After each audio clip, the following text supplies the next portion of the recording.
aujourd'hui sur le canapé d'un monde de jeux. Nous sommes en présence d'invités exceptionnels, puisque j'ai autour de moi des gens qui viennent d'un petit peu les quatre coins de l'Est de la France, et un petit peu de Paris également. Nous avons une partie de l'équipe, une toute petite partie de l'équipe Space Cowboy, une partie, la grande partie cette fois-ci, de l'équipe qui a conçu le jeu Jamaïca que j'ai à côté de moi. C'est le sujet de ce canapé aujourd'hui. J'ai avec moi Malcolm Braff, qu'on voit pas très souvent. Bonjour Malcolm. Bonjour. Je suis ravi de t'accueillir. C'est vrai qu'on te... ravi d'être là. On pense souvent à toi quand on sort les jeux notamment, mais on te voit assez peu sur les médias ludiques. En effet. Et ben aujourd'hui tu es parmi nous, donc on aura l'occasion d'échanger sur Jamaïca et sur plein d'autres choses.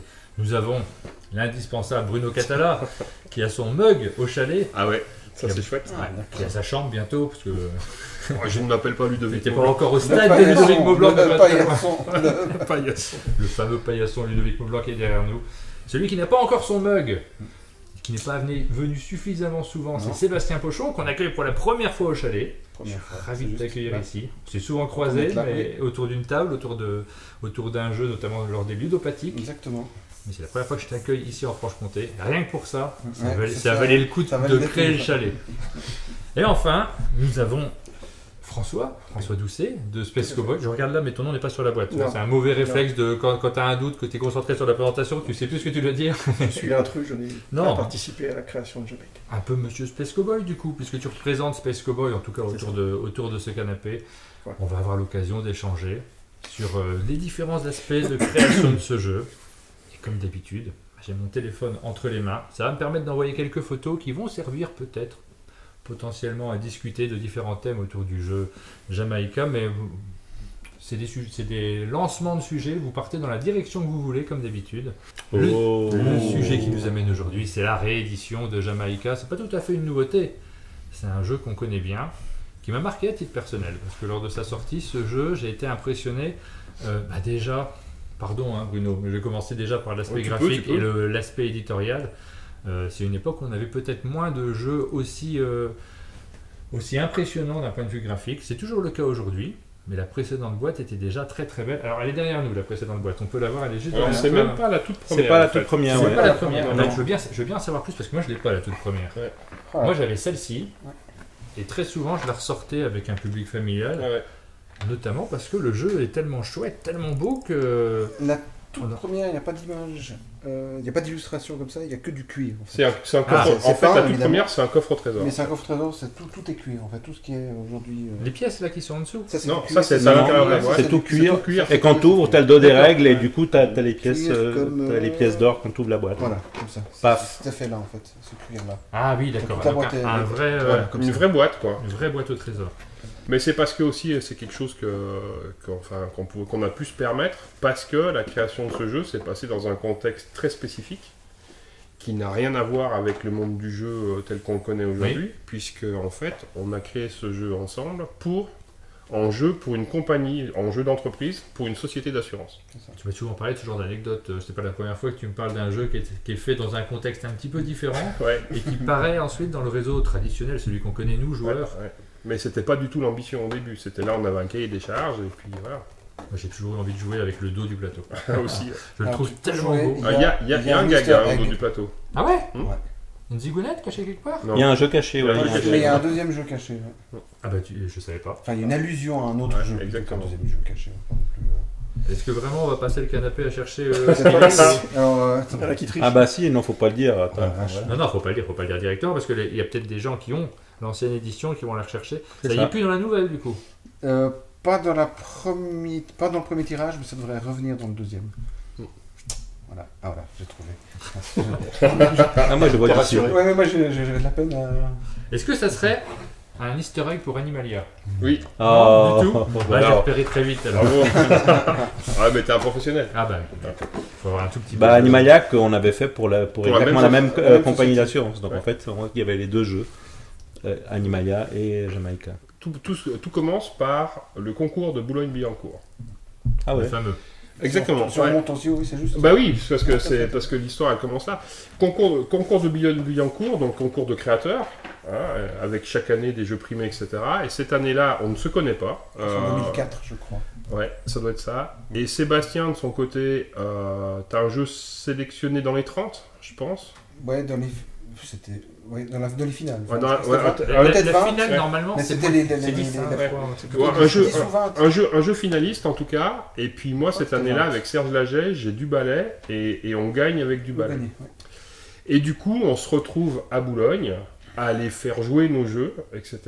Et à un moment donné, je lance une partie de démo sur Jamaïca, sur du balai. Ah bah c'est ça l'origine. Et c'est comme ça qu'on a fait le jeu. Et du coup, il y a ce zigoto autour de la table que je ne connais pas.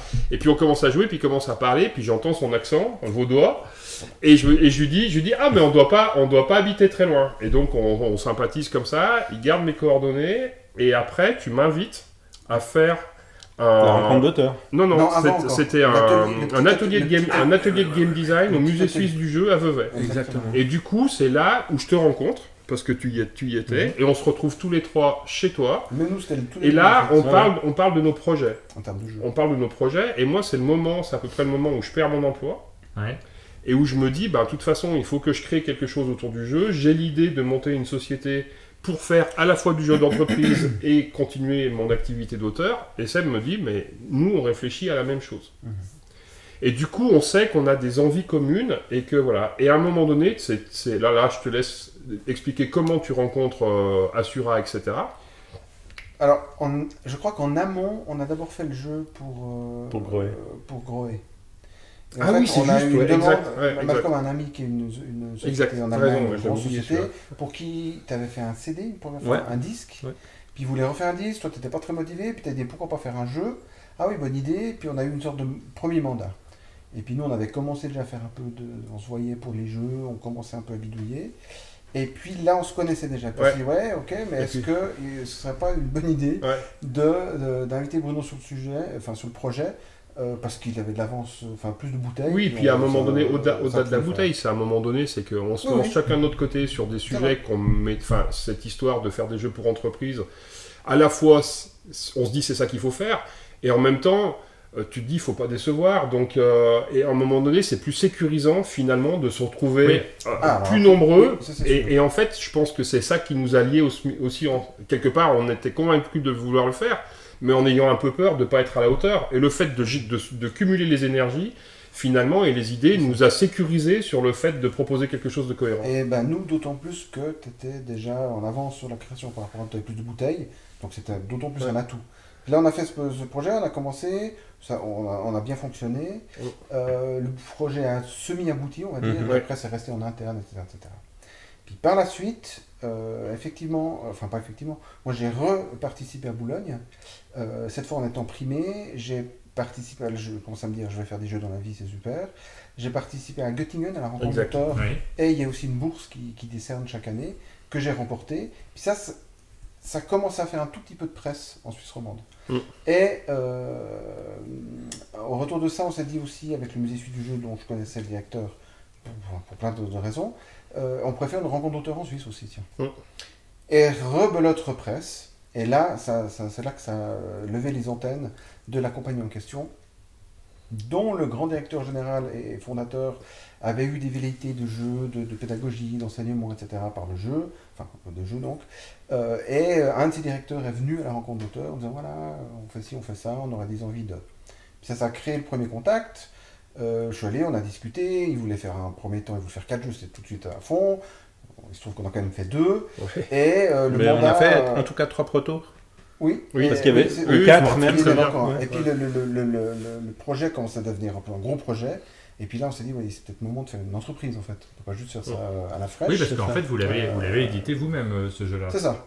C'est là qu'est né Gameworks. Gameworks est né comme maison d'édition de jeux, mais surtout maison de création et d'édition de jeux, mais pour les entreprises. Alors Gameworks, c'est eux. C'est nous. C'est ça.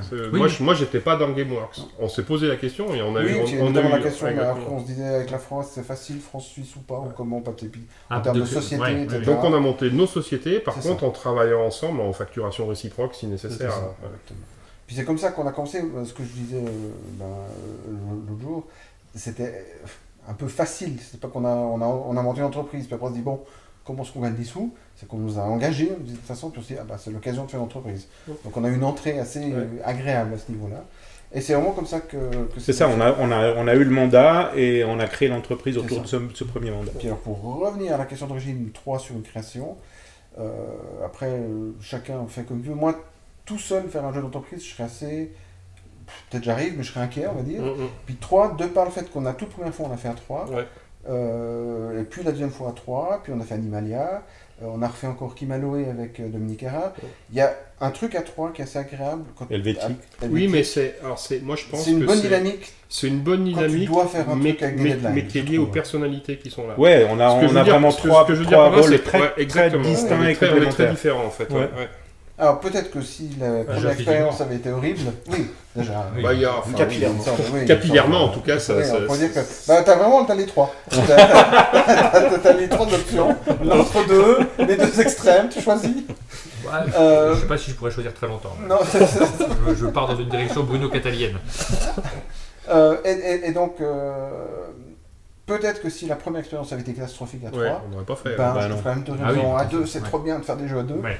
Nous, il s'est avéré qu'à 3 c'était bien. Il y a eu plein de moments où t'es 2 à pas être d'accord sur un truc. C'est le troisième qui tout à coup arrive de côté avec une solution. Il y a une synergie de pas. Enfin, t'évites la page blanche, surtout quand t'as des deadlines et des machins. Puis, donc ça s'est fait comme ça un peu. Puis dans la façon dont on a bossé, il y a toujours eu Enfin, il n'y a personne qui a pris le lead. Je parle sur l'aspect de la création. Je veux dire, c'est pas ça. Et chacun avec ses spécificités, de par son parcours aussi. Ouais. Les gens le savent pas forcément, mais Malcolm, toi, ton métier de base, c'est la musique. Il est pianiste, etc. En pratiquant en particulier le jazz. Et en fait, ça, moi, je le retrouve. Tu le retrouves dans le jeu. Dans la création. C'est-à-dire que Malcolm, quand on bosse ensemble, etc., à chaque nouvelle partie de prototype, en fait, il rejoue pas la même partition. Ça, c'est clair. Non, mais c'est vrai.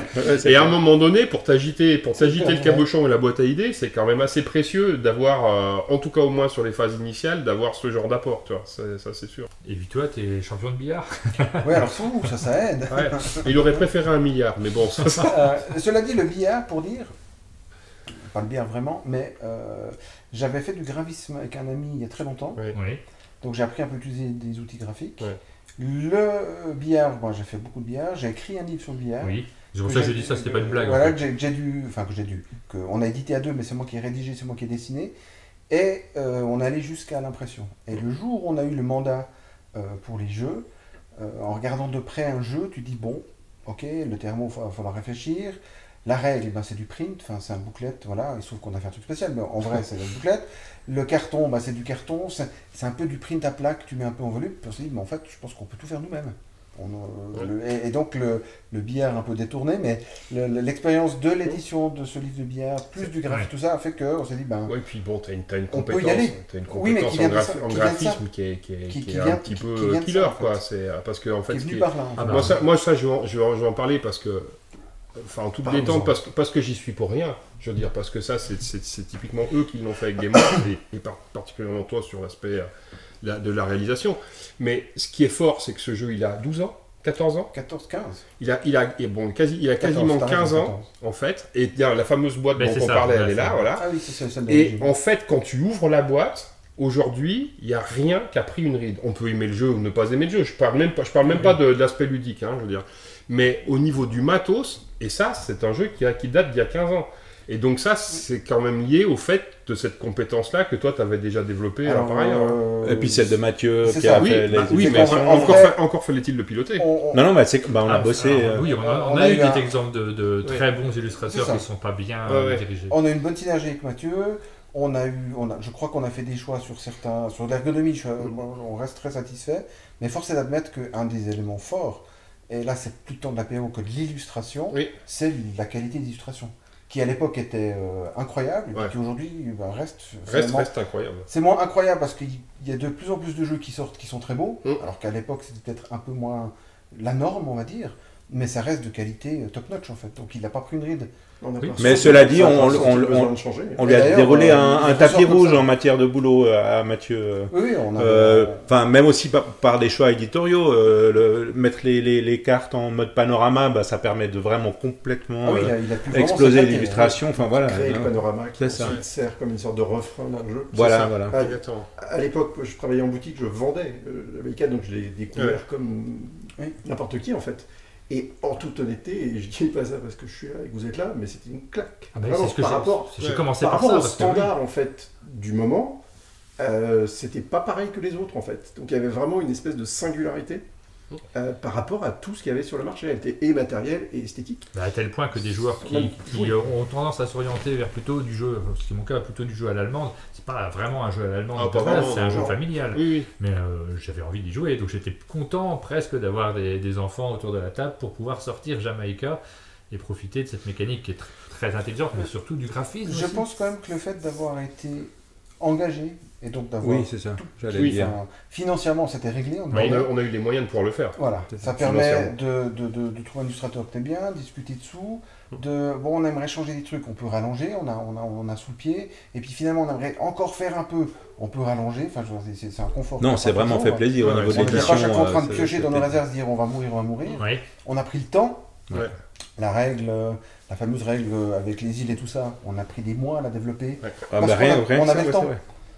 Et puis ça, entre ça, les compétences des uns et des autres, on a vraiment pu faire un produit très abouti. C'est pas celle-là. C'est pas celle-là, mais comme on parle de règles. un truc spécial. Oui, voilà, comme on parle de règles, je sors celle-là parce que je l'ai découvert juste tout à l'heure, je l'avais pas regardé avant. Ah bah celle-là, cette fameuse règle où tu as raison, Bruno, ça va peut-être faire école. Moi, je pense que ça va faire école, mais c'est une idée à Seb, c'est lui qui l'a monté comme ça, ouais, tout à fait.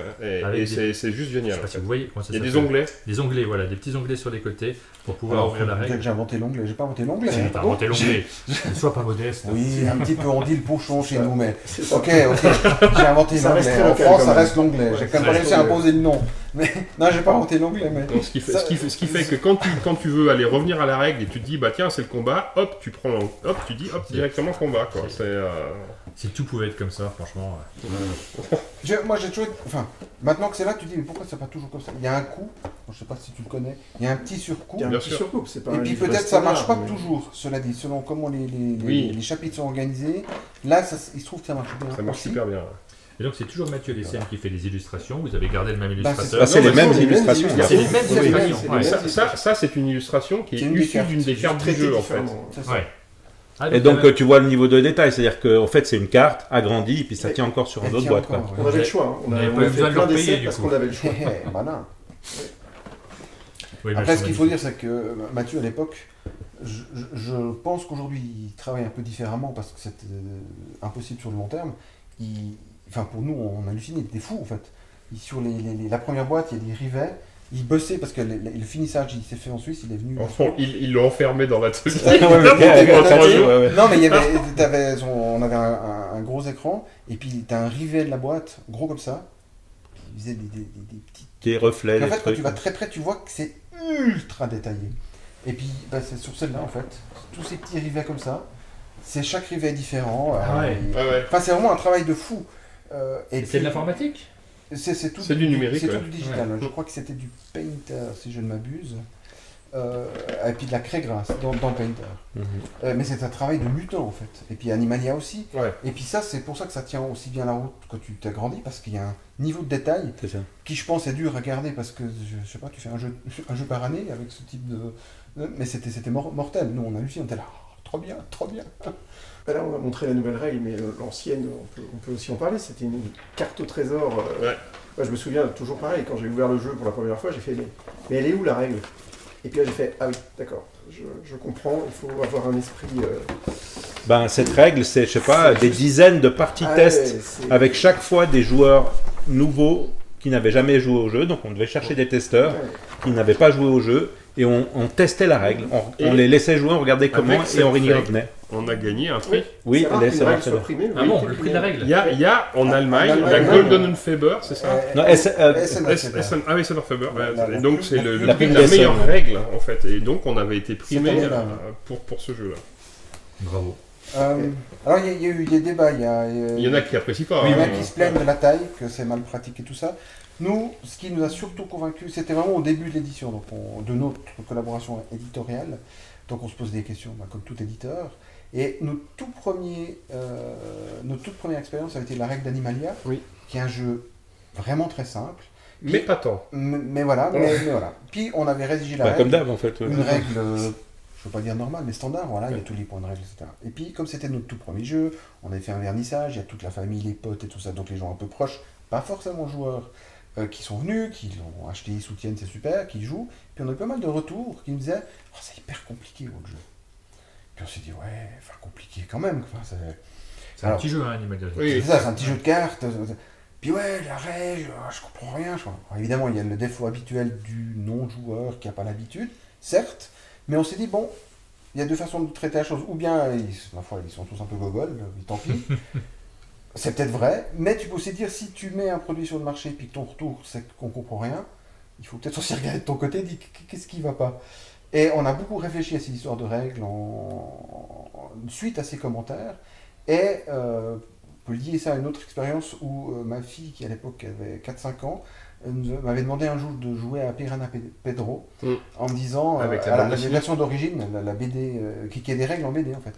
Puis j'ai dit, mais si tu veux, il dit, j'ai lu la règle. Mais il ne disait pas à l'époque.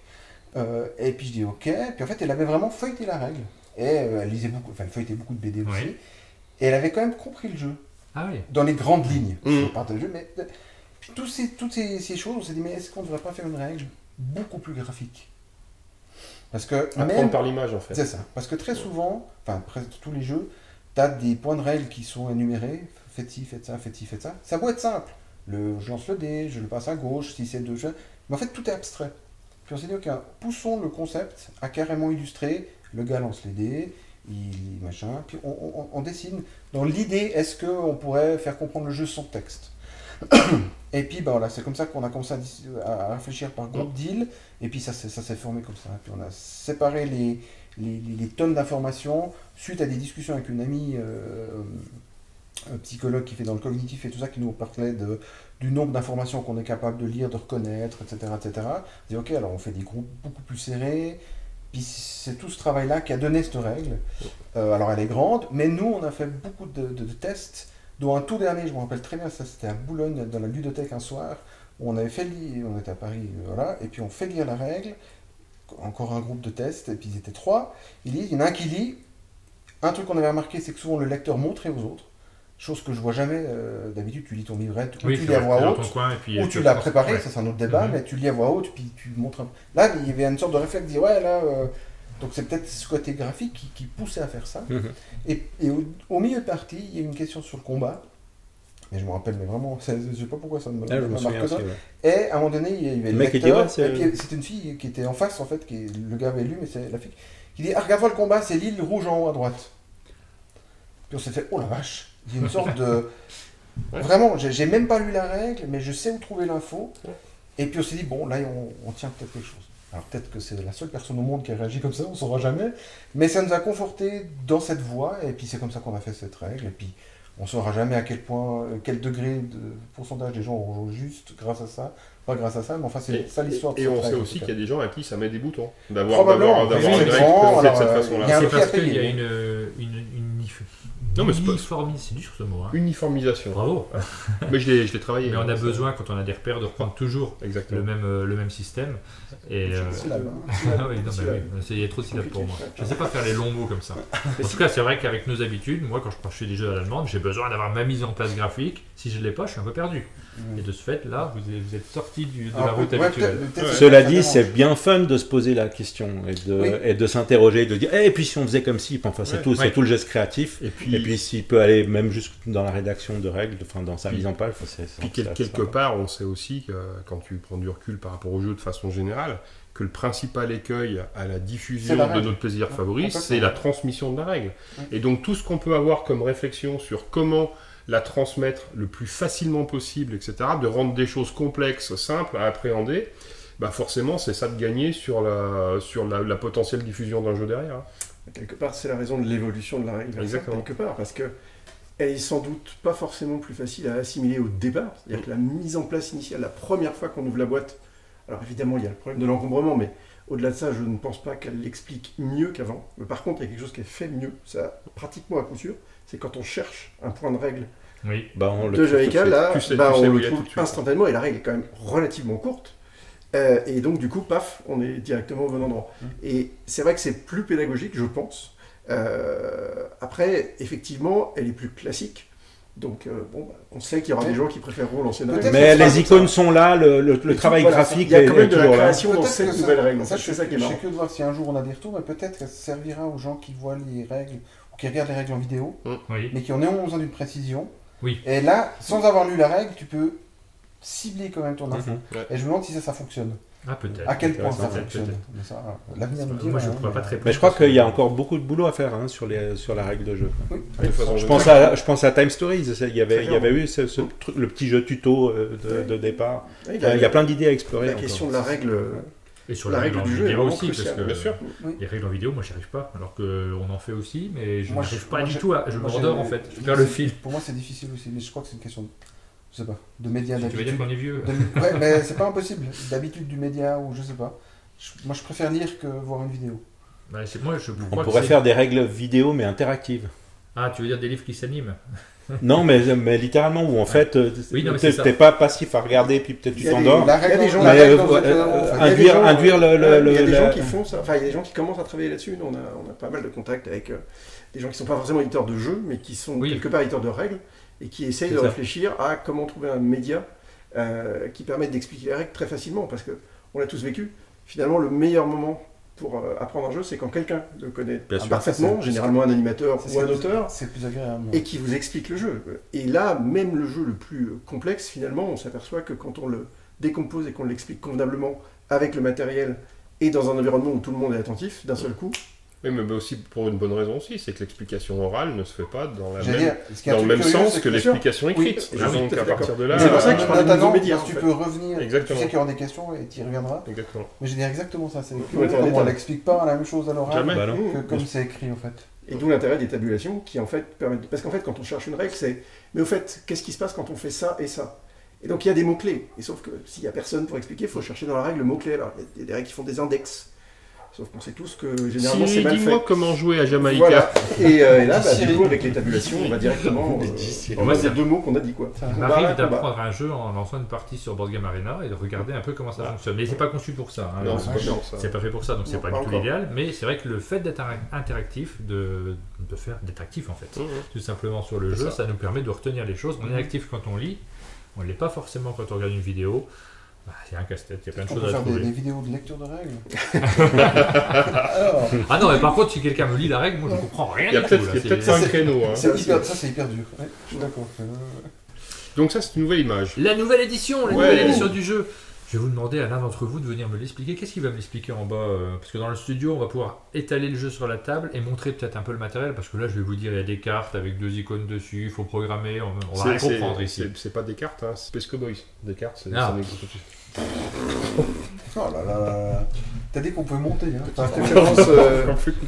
Petite référence un peu datée.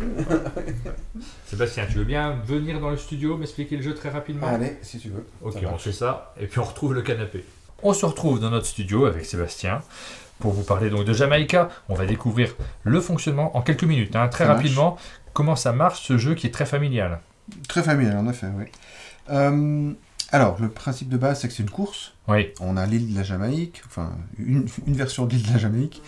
L'idée, c'est de faire le tour de l'île le plus rapidement possible, parce qu'on voit qu'il y a des chiffres comme ça sur les cases d'arrivée. Oui. Plus tu finis loin dans la course, plus tu auras des points. Donc, il y a une part de ça. Les petits chiffres qui sont là-haut. Exactement. Et le -5. Ça, c'est tous ceux qui sont éventuellement derrière, qui traînent trop, ont une pénalité assez forte, parce que, on va voir pourquoi, il y a donc une part ça qui va compter ta place dans la course, mais aussi l'or que tu auras accumulé, donc chaque or vaut 1 point, et il y a des trésors qu'on va récolter qui valent aussi alors il y a des malus, il y a des trucs et des machins, mais il y a notamment des points, et on fait le cumul de tous ces points, etc.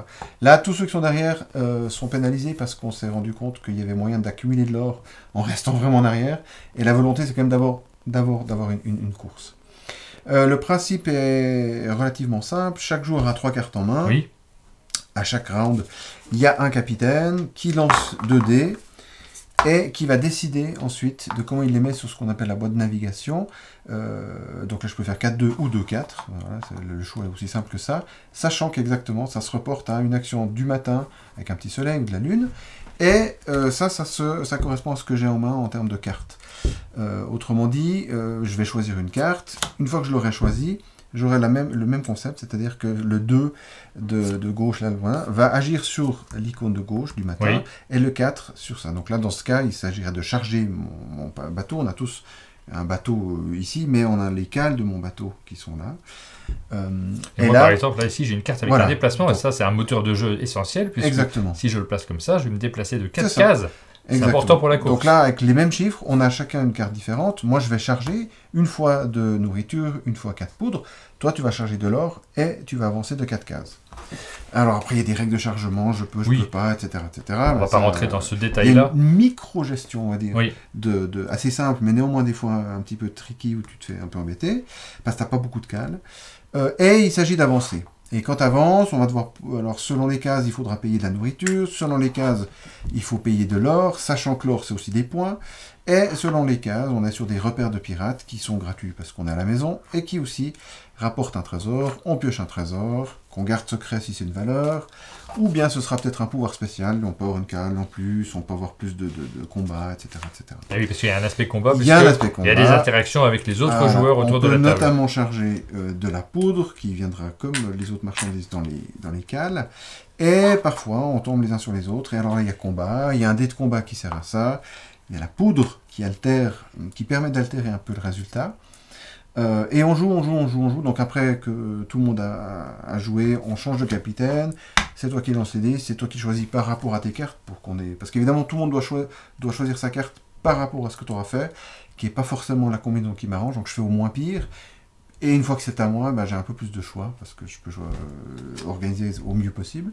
On joue, jusqu'à temps que quelqu'un atteigne de nouveau Port-Royal, peut-être qu'il y a 2 joueurs. Et là, on fait le total. Et donc ici, le total des points pour Violet, c'est 15 points parce que on est arrivé sur la dernière case. Un peu d'or, en l'occurrence, il y en a 5, 8, donc ça fait 23. Ça, c'est du plus, 26, 31, et un malus, 28 points. Et voilà, c'est mon score. Et chacun fait son score. Et celui qui a le plus de points l'emporte.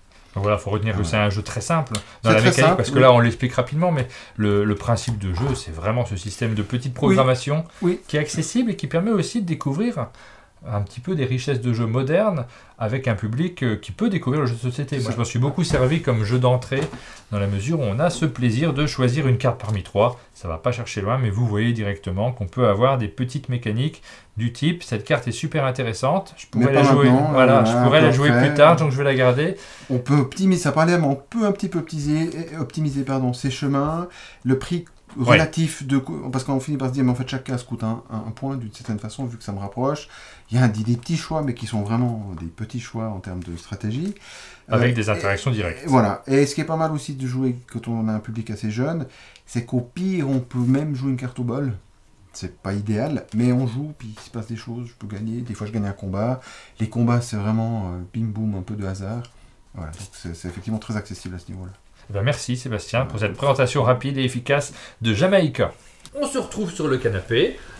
Ah, on est bien installé. Oui, ça fait pas très longtemps en vrai. On a donc une nouvelle édition de Jamaïca qui n'est pas dans le même format. On s'était habitué à un format un peu rectangulaire. Et on se retrouve avec une boîte carrée. Qu'est-ce qui justifie ce changement? C'est une question très technique. J'attends des réponses très techniques pour aller avec. C'est ça, c'est le côté un peu... C'est la question un peu pénible. Ah bon, vraiment? Non, pas vraiment en fait. Le truc en fait, c'est que, on avait parlé tout à l'heure, dans notre précédent canapé, du fait que quand on a ouvert la boîte pour la première fois de Jamaïca, en général on se prend une bonne claque. Donc on voulait qu'il y ait à peu près le même effet maintenant. Mais la boîte de Jamaïca à l'époque, elle avait déjà un format un petit peu bizarre.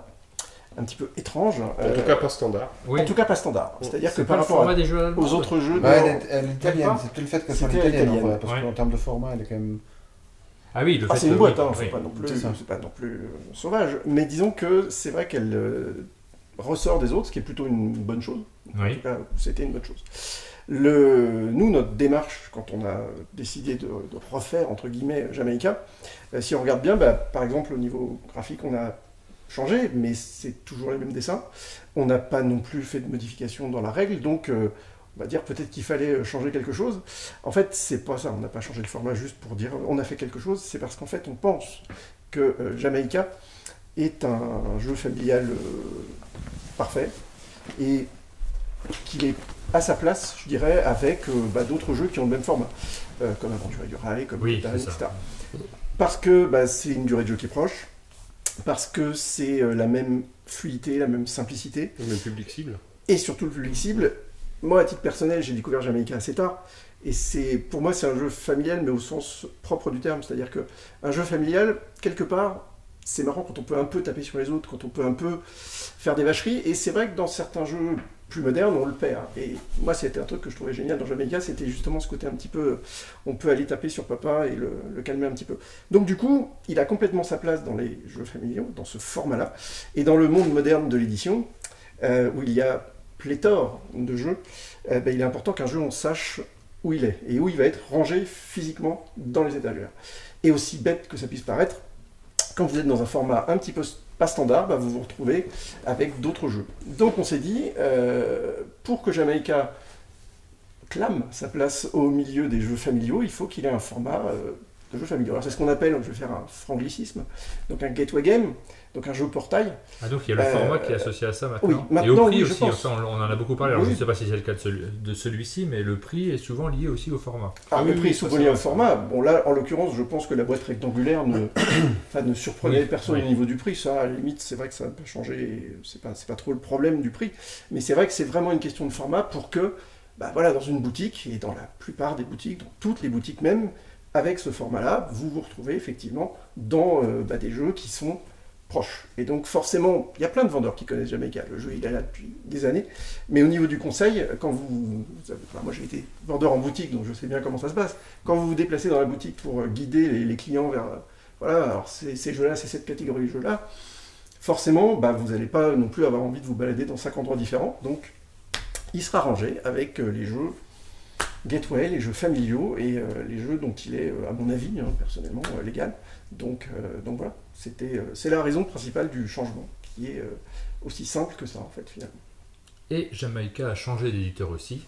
Oui. C'était un jeu Gameworks, maintenant c'est un jeu Space Cowboy. Gameworks, ça n'existe plus vraiment. La société existe toujours ? Oui. Ouais. Oui, ça existe toujours. Est-ce qu'elle fera encore des jeux ? Ça, c'est moins clair pour l'instant, c'est moins sûr en tout cas. En tout cas, c'est pas interdit. C'est pas interdit, voilà, on va laisser ça comme ça. C'est pas interdit. Ah, j'ai trouvé un jeu que je connais pas, qui n'est pas sorti. Alors je me suis baladé sur Board Game Geek comme d'habitude pour essayer de trouver des informations, des sujets. Et je ne connais pas ce jeu. Qu'est-ce que c'est que ce truc ? Chrome, c'est un jeu qu'on a aussi fait sur commande il y a quelques Tous les années. trois aussi. Ouais. Qui parle de microbes. On était en avance sur ce qui vient de se passer. On était un petit peu en avance, il n'y a pas de lien. 2018, j'ai vu. Voilà. Ouais. Et qui a été commandé par l'Institut de microbiologie de l'Université de Lausanne, donc le IMUL, et qui c'est un jeu très simple qui permet d'avoir en main, de jouer comme d'habitude pour les jeux de commande. On veut d'abord qu'on puisse jouer pour jouer, et il se trouve que si on a un intérêt particulier ou que ça sert, si ça sert dans un cadre, là en l'occurrence de médecine et tout ça, il y a toute une série de QR codes derrière. Même là, c'était en avance, tu vois, les QR codes aussi. Oui, tout ça. Qui donne accès à un site qui, lui, est très informatif sur les microbes en question. Et on a fait ça avec le directeur de l'Institut, Gilbert Greub, qui est très joueur, dont épouse est bibliothécaire, donc il a un rapport au jeu assez spécial. Et puis c'était nouveau, une demande pour sensibiliser les gens, mais qui servent aussi dans leurs cours avec les étudiants de première année, pour avoir un support un peu différent. Tu joues, puis accessoirement il y a des trucs, il y a des dessins qui reprennent les microbes, la gueule qu'ils ont, est-ce qu'ils ont des petites papates ou pas, est-ce qu'ils sont machin, le nom. Et puis surtout les risques associés au comportement. Et il y a 2-3, effectivement. Les évidemment, c'est simplifié. Associées, ouais. Comme Bien toujours, sûr. c'est simplifié dans le jeu pour des raisons de ludique, mais le code barre te permet de dire, voilà, en fait, ça représente vraiment des dangers parce qu'on trouve ça dans l'eau, dans le ci, dans le ci. Danger et allant jusqu'à tu peux mourir. Vous m'avez presque donné envie. Non, mais par contre, j'étais tout content. Je voyais un nouveau jeu Game Work. Je me dis, peut-être. En plus, j'adore. Est-ce que tu reconnais l'illustrateur? Vincent Dutray, évidemment. Ça, c'est pas de doute. C'est le moment peut-être de faire un petit jeu. Pour jouer avec le jeu de la complicité. Oui, on va vérifier votre complicité. Oh la vache. C'est un nouveau jeu rituel qu'on fait assez régulièrement maintenant dans notre format canapé. Je vais vous donner une enveloppe dans laquelle nous avons des images de jeu. Vous allez pouvoir les regarder, il n'y a rien de secret. Il y a trop de choses dans ce sac. Je vous donne une enveloppe chacun avec quelques images. Et je vais vous demander des thèmes et vous allez essayer de trouver les mêmes images. Donc il y a un petit côté unanimo. Si vous trouvez les mêmes images pour les thèmes, si vous ne trouvez pas les mêmes images, c'est pas grave, ça nous aura l'occasion de discuter de vos choix. Ah mais là, d'accord, j'avais pas vu les questions, moi je regardais juste les images. Vous avez 4 questions. Oui, j'avais pas terminé d'expliquer le jeu, c'est vrai que je vais vous faire une vidéo direct si vous voulez. Première question, vous allez trouver une image qui pour vous correspond à la Gemilas d'or, ça peut être le Spiel, ce que vous voulez. Celui qui mériterait de l'avoir et qui ne l'a pas eu, je précise. Je ne sais plus si j'ai mis des jeux qui ont eu des prix à l'intérieur, probablement. Deuxième image que vous allez sélectionner, une image où vous avez un regret, Alors c'est pas négatif, ça dépend. Vous pouvez partir dans la direction que vous voulez, un regret. La troisième image, un jeu auquel vous joueriez bien là tout de suite, et on a une table en bas, on pourra y jouer si vous voulez, parce qu'on doit les avoir tous. Mais il n'y a qu'une fois Jamaïca, c'est con. Et vous n'avez le droit de mettre... Ouais, il n'y a qu'une fiche. Voilà. Un jeu, vous ne pouvez l'utiliser que pour un seul thème. Et la quatrième image, votre coup de cœur, je vous laisse libre dessus. Première image. Ouais. Le jeu qui, d'après vous, mériterait de recevoir un prix. Par exemple, Place d'Or, parce que c'est le principal prix au monde. On monte tous en même temps? Vous pouvez monter en même temps. 1, 2, 3. Ispan. Oh, merci. Trop fort. Ça fait 3 points. Effectivement, on connaît un petit peu l'histoire. Et toi, tu as choisi Botanique, qui est le jeu le plus récent, je pense, de la sélection. Oui. Parce qu'il a encore une chance de l'avoir. Très très bon choix. C'est pas fini. Mais non, c'est un jeu à deux. C'est un jeu de cette année, Botanique. Tu sais bien qu'il n'y a pas de catégorie jeu à deux. Non, voyons. je suis très satisfait. Tu vois, t'es plus corporate que moi encore. Non, mais moi je maintiens que ça c'est un super jeu. D'ailleurs, si on est trois à l'avoir choisi sans se concerter, c'est pas un hasard. C'est un jeu qui a marqué à son époque. C'est un jeu qui n'a pas pris une ride non plus. Alors graphiquement, oui. Mais, de toute façon, déjà, il avait déjà pris une ride à l'époque, donc voilà. Il n'y a jamais eu de réédition sur Esport. Non. Non, pardon. Il y a Corinth. À part Corinth, qui est... Ouais, mais bon. Mais c'est un jeu qui pourrait vraiment revoir le jour. Il est arrivé en finale du Spiel, pas de l'Azor, mais du Spiel. Deuxième image. Je ne sais pas si vous avez fait le tour sur Restaurant. Le regret. Le jeu que vous regrettez. Pour une raison ou une autre, vous pouvez partir dans la direction que vous voulez. J'ai failli mettre celui-là, moi aussi. Ouais. 4 jeux différents. 4 jeux différents, ça fera qu'un seul point pour l'équipe. Nous avons Metropolis pour Malcolm. En 2 mots, vas-y. En 2 mots, je pense que c'est le jeu de Seb le plus sous-estimé et, à mon sens, un des meilleurs. Celui que je préfère jouer.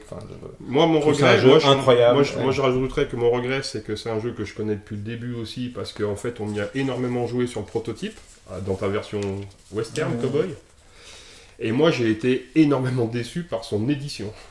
Parce que le jeu, le prototype, en dehors des aspects graphiques, le prototype était meilleur que les modifications de règles qui ont été faites. Ce qui participe peut-être au fait qu'il a été sous-estimé. Mais il revient. Il revient. Oui, j'ai entendu ça. Il reviendra. Ok. Non, c'est du futur. Voilà. C'est du futur. Effectivement. Ah voilà. Ça a été repoussé. Et publié par tout le reste, mais voilà. Mais être publié par Roxley, c'est classe, parce que moi c'est un éditeur que je connaissais pas du tout, j'ai découvert avec Santorini, je crois. Avec Santorini, c'est tellement bien. À un niveau d'édition, une qualité sur leurs jeux suivants également. De manière générale, ce que j'ai vu pour l'instant, on verra jusqu'où ils peuvent pousser, mais c'est cool. Et le travail qu'ils ont fait, là ils ont réussi à relancer Brass, dont on n'entendait plus trop parler, avec une édition absolument magnifique, auquel on a envie de jouer, à laquelle on a envie de jouer. Et donc j'ai hâte d'avoir ce jeu également, alors que j'ai déjà Metropolis, mais j'ai bien hâte de l'avoir également. Vous avez choisi Hidden Road, donc c'est un jeu qui est paru chez Space Cowboy, avec une ambiance très forte. Une ambiance très forte et un jeu qui est très drôle, beaucoup de fun à le développer et à y jouer. Et voilà, il n'a pas eu le succès qu'on attendait. Et après on peut toujours... réfléchir sur les raisons, etc. Voilà. Mais en tout cas, c'est un regret parce que je pense que d'une façon ou d'une autre, il méritait mieux que d'avoir un succès d'estime, on va dire. Et toi, tu as choisi lequel ? Jamaïca. Jamaïca, regret sur Jamaïca. Ouais. Non, parce que toi, le format carré, vraiment.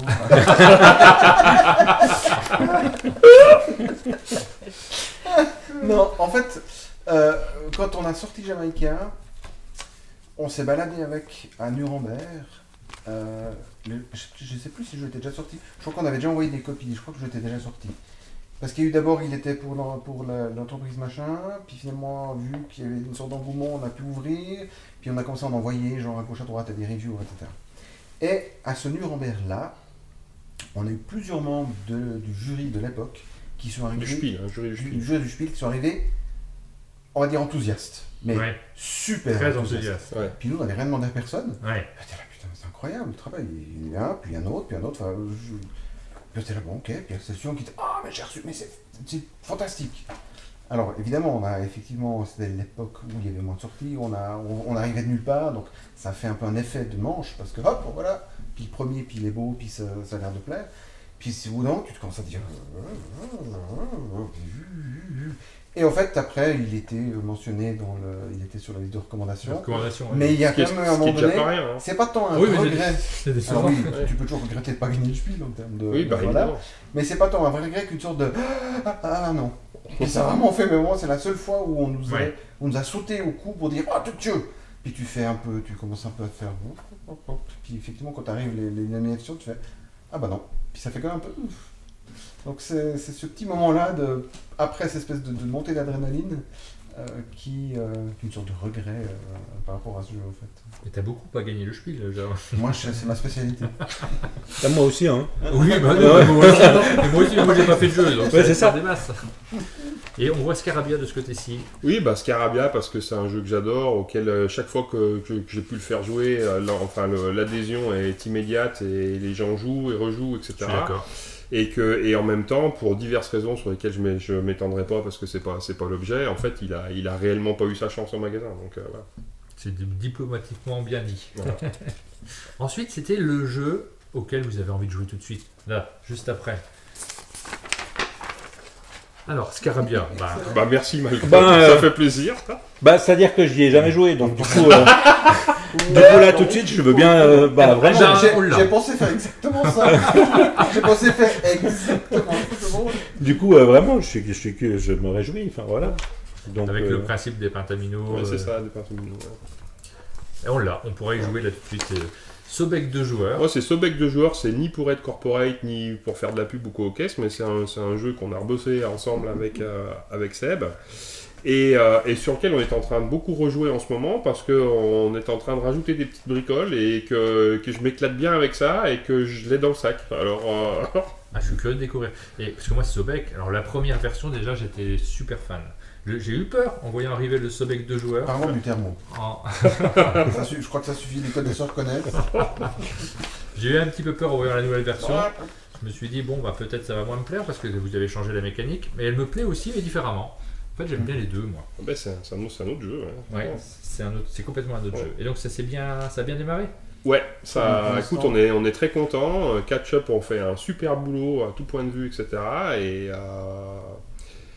Et en édition, et en support de jeu, etc. Donc voilà, ça se passe tranquillement, mais par contre, dans notre univers avec 40 milliards de sorties par semaine, c'est un jeu qui sort son épingle du jeu, qui continue, etc. Et je pense qu'on a une route sympathique devant nous. De ce côté-ci, qu'est-ce qu'on a comme jeu? Jaipur. Moi, j'adore Jaipur. C'est ta faute, en fait. Tu l'as montré il y a quelques heures quand on discutait. Et Jaipur, en général, je me dis pas, tiens, j'ai envie de jouer à Jaipur là, comme ça. Mais par contre, quand je le vois, je me dis, je me referais bien une. Et il y a d'autres jeux comme ça, j'aurais pu en prendre d'autres pour être tout à fait honnête, mais comme justement, tu me l'avais montré juste avant, voilà, ça m'est venu. Et c'est vrai que c'est quand même un jeu qui a une. Parce qu'il s'installe tellement facilement, tellement vite, que quand on a une envie brutale d'un jeu comme ça, tiens, j'aurais bien un jeu vite fait, tranquille. Et puis quand t'en fais une, t'en fais trois en fait. Ouais, et puis une élégance. Tu dois la faire pour les manches. Quoi. Une élégance dans la mécanique, je sais pas l'expliquer, parce qu'en fait c'est toujours un jeu de gestion du hasard, tu sais pas comment tu vas récupérer tes pions, tu comprends très bien le système de scoring, et malgré tout, il y a quelque chose que j'arrive pas à expliquer réellement, qui est une élégance mécanique qui fait que j'ai toujours envie de rejouer, même si je sais que la part de hasard est très importante, c'est essentiel. C'est parce que tu viens sur ce fameux critère de frustration que j'ai souvent développé, etc. Et en fait, quand tu joues à Jaipur, tu es en serrage de fesses permanent. Oui. Et cette tension permanente fait que de toute façon, quand tu perds sur le fil finalement. Quand tu gagnes sur le fil, et puis tu retournes, et puis tu retournes, et puis tu retournes. C'est juste réglé comme il faut en fait. Alors je ne viendrai pas à l'idée de dire que ce jeu est meilleur que les autres, mais parce qu'en fait un jeu ça correspond à des personnes, et celui-là me correspond personnellement très très fort. Et voilà, je suis très content de... Mais c'est un jeu que j'ai fait sur application aussi. Oui. Alors que d'habitude je ne fais pas ça. Aucune raison, mais là il y a une application. Ouais, oui, j'ai tout fait. Et j'ai refait il n'y a pas très longtemps. Parce qu'il s'est lancé sur. Il était déjà sur Board Game Arena ou pas? Je me souviens plus si je crois qu'il est arrivé. Ça fait un petit moment. Sur Arena, il est depuis des années. Depuis des années. Alors nous, on a fait un tournoi avec notre petite équipe, et du coup, je me suis remis et j'ai refait les parties. Et j'ai perdu très vite ce tournoi, j'ai été très déçu. Parce que je pensais que j'avais un bon niveau, mais pas du tout. Pas du tout en fait. Non, on joue. Ouais, ça dépend avec qui on y joue. Tu as choisi quel jeu, Sébastien? Moi, j'ai pris Splendor. Parce qu'en fait, j'y joue un peu comme toi, toujours très volontiers. Oui. Au point que j'ai un Splendor de voyage que je me suis confectionné, car j'avais accès à tous les fichiers, et que j'ai toujours, littéralement toujours en poche, n'importe où, quand on part, on prend l'avion, on fait un machin, un truc, voire même, là j'en ai un pour dire, donc j'ai mon exemplaire qui est toujours dans un coin, et que je trouve toujours idéal, et j'avoue qu'il y a un truc vraiment délirant. Pour moi, ce jeu, c'est le jeu, à la fin de chaque partie, soit j'ai gagné, je suis sûr que j'ai été trop malin, ou j'ai juste pas eu de bol et j'ai perdu. Ah oui. Je ne peux pas expliquer, il y a ce sentiment constant de « Ah ouais, mais voilà », ou alors « trop malin ». Et ça me fait toujours ce coup-là, et puis pourtant, ça fait un moment que j'y joue, donc je suis toujours tenté d'aller en faire une de ces parties, quoi. Donc là aussi, c'est un truc de correspondance de comment ça va dans ta tête, puis ça fait juste tic. Oui. Donc, Oui, parce que ça marche pas avec tout le monde, mais on a chacun des caractères spécifiques. On va passer au dernier thème, le coup de cœur, votre petit coup de cœur. J'allais pour moi. On en a parlé, mais je suis complètement d'accord. Ça, j'ai cité. Tu as autre chose à dire sur Jaipur? Non, parce qu'on l'a dit, j'y jouerai tout de suite. Moi, pour moi, c'est même encore plus. C'est le coup de cœur. Moi, c'est mon coup de cœur aussi, je pense. Alors après, il faut que je regarde la liste des jeux, mais je l'ai plus en tête, je l'ai faite pour vous. En réalité, cette liste. Malcolm a choisi The River. Vous avez vu mon accent? The River, hey. Déjà, je trouve la couve trop jolie. Vraiment, ça me donne envie d'y jouer. Et puis, je trouve que c'est un super jeu, rapide, facile, et quand même avec sa profondeur. Enfin voilà, je trouve que c'est une perle à plein d'égards. Une introduction à la pose d'ouvrier. J'aime vraiment beaucoup ce jeu. Et qui a peut-être moins marché qu'on aurait espéré chez... Enfin, je sais pas, moi j'ai pas accès au chiffre de vente. J'ai hésité à le mettre dans les regrets parce que j'étais surpris. C'est-à-dire que c'est un jeu qui a fait une Yamatai, quoi. C'est ça, moi aussi j'ai hésité, je mets là. Puis il a disparu hyper vite. Puis tu dis, c'est dommage, j'aurais pensé que... Mais après... Tu avais sorti 2 jeux de coup sur coup chez Days of Wonder. Celui-ci est Corinthe. Et depuis, ils n'ont plus rien fait. Et puis ils ont fait, c'est fini, ça les a coulés. Et alors, il faut toujours quelqu'un qui mette fin, tu vois. Dans le milieu, on l'appelle le fossoyeur. C'est moi, on m'appelle le fossoyeur. Quel jeu as-tu choisi? Elysium. Faux comme faux chaud. Elysium parce que c'est juste mon jeu préféré de chez nous. Ouais. Donc voilà, tout simplement. On n'a pas eu les extensions d'Elysium? Non, on n'a pas eu les extensions. Est-ce qu'on aura un jour des extensions à Elysium? Et écoute, je ne suis pas la Pity qui est représentée sur la couverture d'Elysium, donc je ne saurais pas te répondre, mais qui sait, c'est pas impossible. Donc voilà, il y a plein de raisons pour lesquelles c'est mon jeu préféré de chez nous, qui ne sont pas que ludiques, c'est aussi parce que les auteurs sont des gens ultra sympas avec qui c'est toujours très plaisant de rediscuter quand on se retrouve. C'est aussi pour ça que l'extension, c'est pas impossible, quoi. Oui. Un jour. Oui. Je me rappelle le nom des auteurs. Elle est demandée. Matt Gilbert. Oui. Matt Dunstan et Brett Gilbert, pardon. Je voudrais pas faire l'inverse. Et tu as choisi Metropolis. Oui. Parce que, pour la mécanique d'origine, de base en fait. Pas tellement pour me glorifier, mais ça a été une surprise de trouver ça en fait. Alors c'est tellement bestial. Et c'est littéralement un coup de cœur dans les mécaniques. Il se trouve que c'est moi qui ai eu l'idée. Si ce n'est que pour la petite histoire, c'est venu d'une mélecture de Spielbox. Non, c'était la règle de Goa. Je revenais des scènes avec plein de jeux machin, dont Goa. Puis je feuilletais rapidement. En feuilletant rapidement, puis j'ai vu, tu mets le truc, puis l'enchère, puis après tu t'enchéris ça, après t'enchéris ça. Et j'ai cru comprendre ça. En voyant juste l'image, c'est une enchère qui se déplace. Je dis, c'est excellent. Puis après, voilà, je partais dans les machins, puis il est venu un moment où on a joué, je dis, non, c'est pas ça. Ça fait tic, tic, tic, tic. Je dis, mais c'est quand même cool cette histoire de faire tuc, tuc, tuc, tuc. Donc c'est une sorte de coup de cœur de la mécanique qui en plus est apparu un peu par mes gardes. Donc c'est un peu un souvenir spécial. J'ai déjà eu, moi, sauf que j'ai pas fait les jeux derrière. Des trucs avec un. Ici au chalet, quelqu'un qui est venu nous présenter un proto, je me suis dit, waouh, c'est génial comme idée, c'est super. Pas du tout. Mais en fait, non, il a jamais fait l'idée auquel j'ai pensé. J'ai failli lui dire, puis je me suis dit, ça va être. Alors, non pas que je veux pas partager mes idées, c'est cool, mais je me suis dit, ça va être mal perçu quand quelqu'un te propose un proto de dire, tu ferais mieux de faire ça, et en n'étant pas du tout auteur, toi, de ton côté. Et donc, j'ai rien dit, mais je le ferai pour moi, et je gagnerai le spiel. Le thermophore. On va terminer par un jeu, comme tu es un expert en thermoformage, Sébastien, je voulais faire un jeu, mais c'est juste pour toi. Tant pis, au début de Gamework, c'était moi l'expert en thermoformage. Eh ben ouais, mais c'est Sébastien. On les a bien fait ensemble. Oui. Sébastien qui va faire. J'ai prévu un truc pour toi. Je pense que ça ira parfaitement. J'avais mis mon bandeau pour les yeux et j'ai retrouvé celui de ma fille. Mais ça rappelle un peu le canapé à deux de début d'émission. La dernière séance, on ne trouvera pas. Voilà. Tu es magnifique. Profitez, c'est offert. C'est offert par la maison. Je voudrais vérifier si tu es capable de reconnaître les thermoformages. Ce que j'ai fait moi au moins, parce que j'en sais rien, je t'en passe quelques-uns. Si jamais tu réussis à reconnaître le thermoformage, tu marques un point. Tiens, voilà un, il est assez facile. Ouais, non, mais ils sont tous faciles. Faut rien dire. Non, mais c'est bon. Ouais, ça c'est Jaipur. Ah, bravo. Mais c'est la nouvelle édition. Exactement, mais quel talent, c'est incroyable. Le niveau de cette c'est un fou furieux. Ah, c'est plus dur. Mais non. C'est moins facile ça l'air en fait. Ouais. Mets bien tes doigts dans les trous. On coupera ça au montage. Je trouve ça approprié avec le bandeau. Mais ça c'est encore avec les jetons, la place pour le 3 joueurs, 4 joueurs. Encore le Roll and White ou le jeu de... Non, encore des cow-boys. Tiens, celui-là tu l'as fait toi-même. Non, parce que pas ça... Si c'est vraiment moi qui ai fait, c'est Animalia. Ah, bravo. Mais quel talent, mais c'est incroyable. C'est incroyable. Même les transparents, je les il me reste 2. Ah ouais. Et bah, tu sais quoi, il est capable de faire pareil avec toutes tes copines qui lui piquent. S'il te plaît, Bruno, c'est filmé. J'ai de la peine. Ah, on l'a coincé sur un jeu. Oh la vache. Ça se trouve. Il est bizarre ce thermo.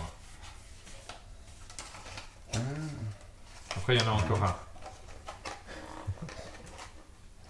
Ça, je vois pas ce que c'est. Il y en a encore un après. Bah, c'est peut-être pas lui qui l'a fait, hein. Celui-là. Pourtant, je donne des indices, hein, Sébastien. Ouais, j'ai bien compris. Mais je sais pas où vont les. J'ai une idée, mais. Où vont les dés? Ouais, c'est ça. Là. La vache, j'imagine qu'ils étaient en bande. Encore un fois. Ouais, voilà, très bien. Et on va terminer avec le dernier. Ça, c'est il est plus dur. Hein. Ayrtons. Roberto Fraga. La chasse aux œufs. Non, c'est pas la danse des œufs. À moins que tu ne sois pas d'origine. Tu peux enlever ton bandeau. C'est le prototype. C'est le prototype, ça a commencé comme ça. Je tiens à dire pour ceux qui connaissent les deux premiers thermos et qui se disent qu'en fait il a triché parce qu'en fait c'est gravé. Oui. Mais j'ai bien regardé comment il a fait. Il n'a même pas. Non, mais tu ne peux pas lire. Moi, je sais pas lire le braille. Oui, mais le braille, tu peux reconnaître un J, tu vois. Bon. Mais non, il l'a fait sans ça. Je tiens à le dire parce que je regardais. J'ai dit, tiens, justement, il va tricher. Tu es fidèle à ta réputation. Capable de reconnaître n'importe quel thermoformage. Avec les doigts, il reconnaît la couleur aussi. Ouais, j'ai pas dit la couleur, mais. Eh ben, je vous remercie de vous être déplacé. Il aurait pu les lécher, hein, c'est ça. Je vous remercie de vous être déplacé jusqu'au chalet pour nous présenter Jamaïca.